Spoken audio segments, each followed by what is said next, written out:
Salam damai sejahtera Bapak, Ibu, serta saudara-saudari semua. Untuk memulai renungan tentang firman Tuhan ini, mari kita bersatu di dalam doa. Tuhan Allah Bapa di surga yang melampaui segala akal, hati dan pikiran kami umat manusia, berfirmanlah kepada kami sebab kami bersedia untuk mendengar, dan atas pertolongan Roh Kudus mampukanlah kami agar boleh melakukan firman-Mu itu dalam hidup sehari-hari. Di dalam nama Tuhan Yesus kami berdoa. Amin. Sebagai nas renungan firman Tuhan hari ini diambil dari Filipi 2 ayat 5 yang berbunyi, "Hendaklah kamu dalam hidupmu bersama menaruh pikiran dan perasaan yang terdapat juga dalam Kristus Yesus." Sebagai tema yang diangkat dari nas renungan kita adalah hidup menaruh pikiran dan perasaan seperti yang ada pada Kristus. Sesungguhnya, apabila setiap kali kita menghadapi permasalahan, persoalan atau pergumulan hidup sebagai umat manusia, biasanya kita langsung mengeluh, bersungut-sungut, menyalahkan situasi, mengkambing hitamkan orang lain, dan menyalahkan diri Tuhan sendiri, Sang Pencipta, Pemelihara, dan Sang Pemilik atas diri kita umatnya. Hal ini mau menunjukkan kepada kita bahwa memiliki cara pandang yang salah seperti itu haruslah dihilangkan, bahwa rancangan Tuhan itu tetap rancangan damai sejahtera, bukan kecelakaan bagi kita. Kita selalu menginginkan hari-hari yang kita jalani tanpa masalah, tanpa ujian, tanpa tantangan, dan maunya kita hidup nyaman, bahagia, damai, dan sejahtera. Kita berharap rancangan Tuhan berjalan seperti yang kita inginkan, bukan menurut kehendak Tuhan. Dan hal ini Tuhan mau mengingatkan kepada kita bahwa Dia berkehendak untuk menggenapi rancangannya dengan jalan yang mulus, apabila kita mau patuh dan taat setia kepada pelaksanaan dari firman Tuhan itu sendiri. Sebagaimana ditegaskan dalam Yesaya 55 ayat 8 dan 9, diungkapkan bahwa sebab rancanganku bukanlah rancanganmu, dan jalanmu bukanlah jalanku.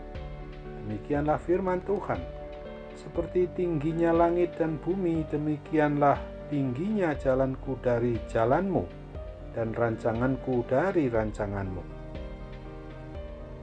Yang menjadi rancangan Tuhan ini bukanlah rancangan kita yang berlaku. Jalan Tuhan bukanlah jalan kita. Bagian kita adalah tunduk dan berserah kepada rancangan Tuhan itu secara penuh, untuk kita boleh berserah kepada Dia, kepada kehendak menurut kebenaran firman Tuhan.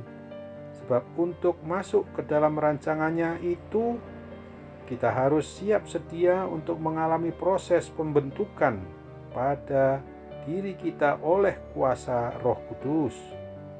Sampai akhirnya Ia akan membuat segala sesuatu indah pada waktunya, bahkan Ia memberikan kekekalan dalam hati mereka. Pengkhotbah 3 ayat 11. Rancangan Tuhan itu selalu baik adanya, namun dalam prosesnya yang berlaku dalam kehidupan kita umat manusia, terkadang kita harus mengalami hal-hal yang tidak enak, tidak indah, dan tidak nyaman. Kalau kita memberontak kepada Tuhan saat diproses, maka proses yang harus kita jalani itu justru akan berlangsung lama, seperti yang dialami oleh bangsa Israel. Supaya kita kuat dalam menjalani proses kita, maka kita harus menaruh pikiran dan perasaan kita seperti yang terdapat juga di dalam Kristus Yesus, sebagaimana ditekankan dalam nas renungan kita hari ini. Di dalam diri pribadi kita maupun keluarga kita, orang yang beriman percaya kepada Kristus, terdapat adanya penundukan diri kepada kehendak Tuhan Allah Bapa kita yaitu adanya suatu kerendahan hati, kasih, dan penuh belas kasihan, dengan meneladani seperti apa yang sudah diperbuat oleh Tuhan Yesus Kristus, agar kita mampu untuk merespons, untuk menjawab setiap proses dengan sikap hati yang benar dan tetap bisa bersyukur di dalam segala keadaan. Orang yang memiliki pikiran dan perasaan yang ada di dalam Kristus akan bersepakat dengan Tuhan, menaklukkan kehendak diri kita sendiri ini kepada kehendak Tuhan, taat dan setia hanya kepadanya. Seperti dalam firman-Nya yang dituliskan di dalam Amos 3 ayat 3 mengingatkan kita, berjalankah dua orang bersama-sama jika mereka belum berjanji? Amin. Mari kita kembali bersatu dalam doa. Tuhan Bapa di surga, terima kasih untuk firman-Mu hari ini yang sudah mengingatkan kami agar kami senantiasa mau hidup untuk melaksanakan hidup bersama kami sebagai suatu persekutuan atau gereja kecil, yaitu keluarga kami masing-masing maupun persekutuan dalam institusi gereja di mana kami ada. Kami harus senantiasa mau menaruh pikiran dan perasaan kami yang terdapat juga dalam Kristus Yesus, yang adalah Tuhan dan Juru Selamat kami umat manusia. Engkau satu-satunya jalan dan kebenaran dan hidup yang harus kami tempuh setiap waktunya di hari-hari yang masih Tuhan beri. Ketika kami saat ini dalam kondisi tidak indah karena persoalan maupun juga pergumulan hidup kami, dan kami dalam kondisi tidak sehat jasmani, terlebih rohani kami, oh Tuhan, tolong kami agar kami boleh keluar daripadanya dan kami hidup sesuai dengan kebenaran firman-Mu itu saja. Dalam nama Tuhan Yesus kami berdoa. Amin.